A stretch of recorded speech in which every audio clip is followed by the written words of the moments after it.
Welcome back. Tonight I'm feeling a little more relaxed and just ready to paint.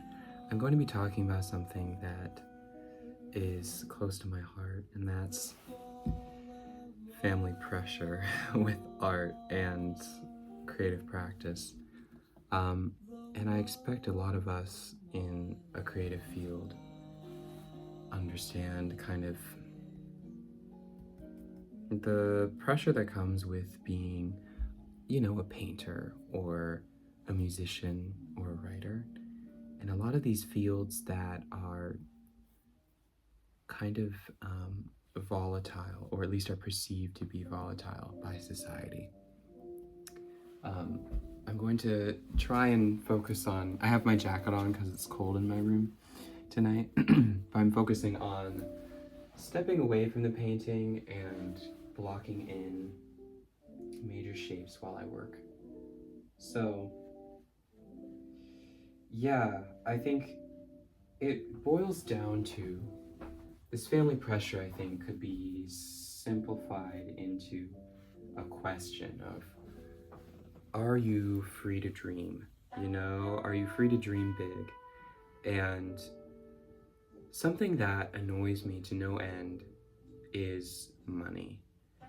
Money, and don't get me wrong, I'm not someone who's trying to be like an anarchist or something, right? That's not my vibe. It's just the collapse of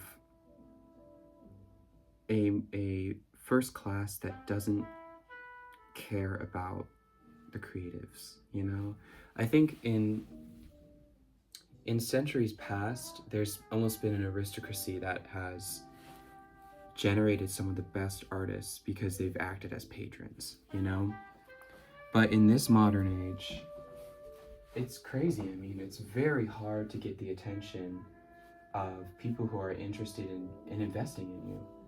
And so it creates this sort of environment when you're trying to have conversations with your loved ones or with your, those who are responsible for your future.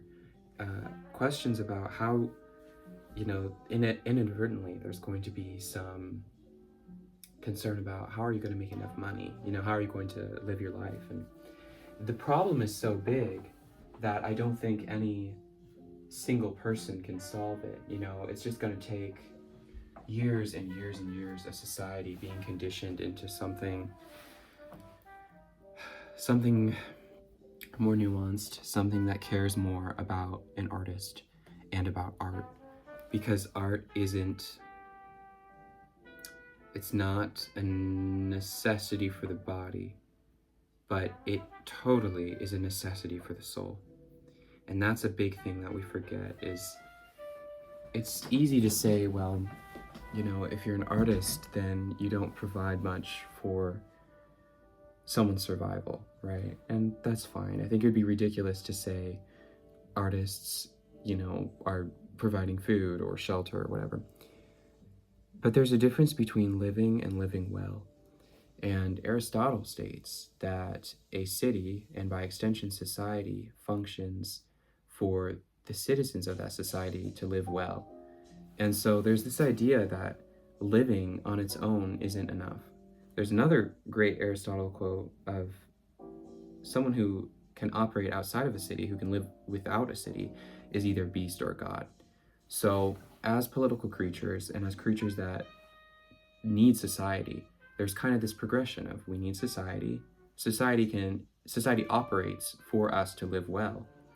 And by living well, art is intrinsically tied to that prerogative, I think art can be very responsible for lifting people up and edifying our lives and giving it purpose. I mean, and I know it kind of sounds like I'm overselling art, and I'm not saying necessarily like a painting will give you a life purpose, but it sure improves the quality of life, and it improves our position. And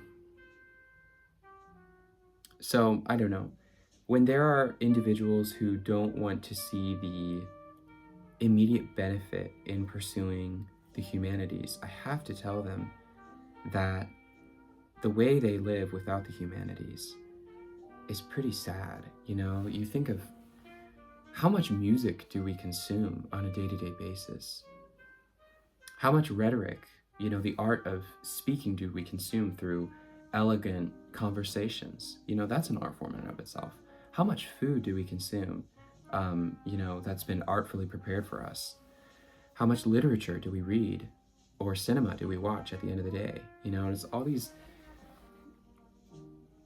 there's so much value built into art, and yet it's seen as an instability, like you can't invest in it, or it's not as crucial. And you know, I'm my appreciation, no doubt, goes out to all those who are saving lives. And my family has a long line of doctors and nurses, you know. So I'm not trying to say whatsoever that that is not important. But two things can be true at once, you know. You can have the necessity for doctors, nurses, farmers, you know, people who are working the front lines and, you know, really getting us all the resources that we need to live a life. And yet you can also value those who edify our lives and make life a little more tolerable. So, something to think about whenever you're doubting yourself and whenever you're saying, well, you know, my uncle says I can't pursue art because it's, you know, like it's not a good future, or there's that one relative that's like telling you that you shouldn't be a literary genius, you shouldn't be an author because it's hard to get book commissions or something, you know. You can listen to them and you can be polite, but I think you just got to ask yourself, are you free to dream, you know? And if you do pursue that job, that's, you know, the quintessential desk job where you're sitting down and you're writing those emails. I know we don't have the luxury really to choose our jobs most of the time. Most of us are lucky if we're employed.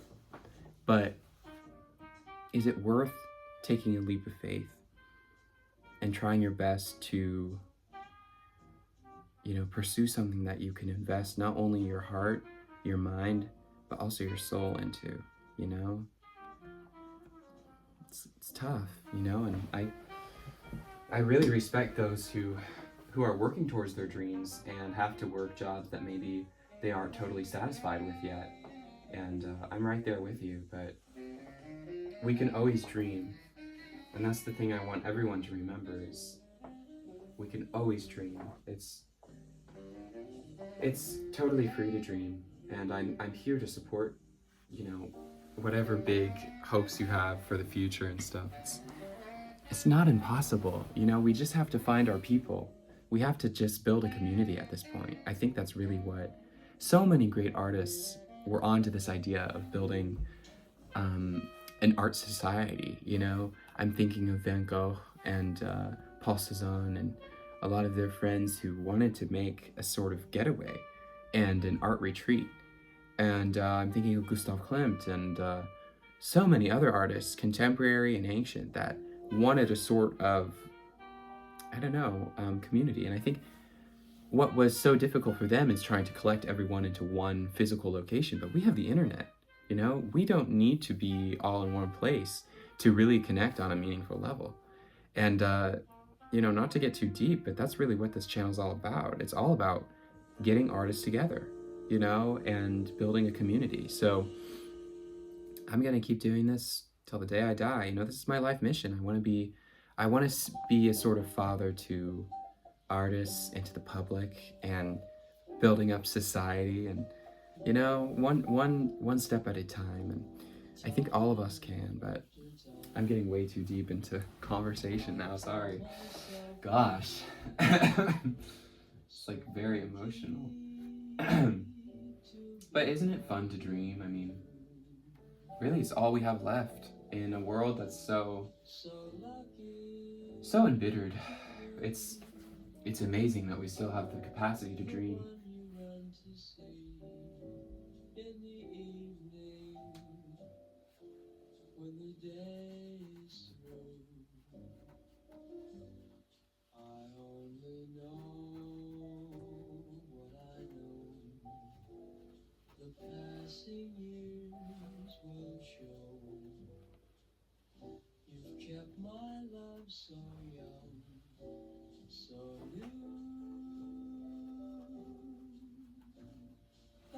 I'm getting infatuated with Prussian blue and French aquamarine blue and cerulean blue. This whole painting is like a symphony of blues. In fact, wait a minute. Let me flip it around so you can see.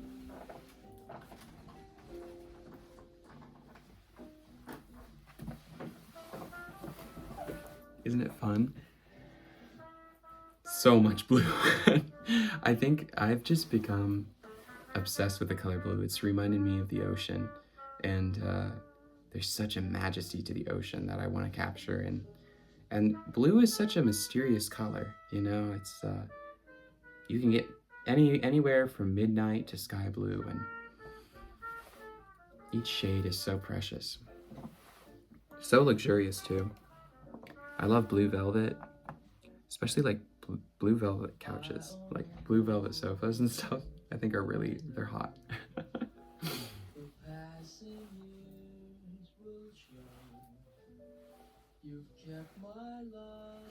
I've darkened her cloak quite a bit because I want the cloak and the background seascape not to be too jarring, you know?